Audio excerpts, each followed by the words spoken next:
Today, we're creating a trippy wobbly effect, a fun and psychedelic distortion that's perfect for adding movement and energy to your edits. Let's get started.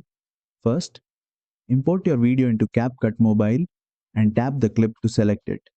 Next, go to the Effects tab at the bottom and choose Video Effects. Then tap on the Motion category. Here, look for an effect called Prism Wobble. This is the one that gives your video that cool, wavy look. Once you find it, tap to apply. Now, tap the effect again to open its settings. You'll see a speed slider. This controls how fast the wobble happens. If you want a slow, dreamy movement, keep it low. For a more energetic, trippy effect, increase the speed.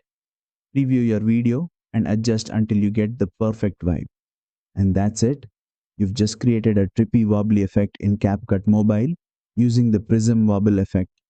If you found this tutorial helpful, don't forget to like, share and subscribe for more quick CapCut editing tutorials.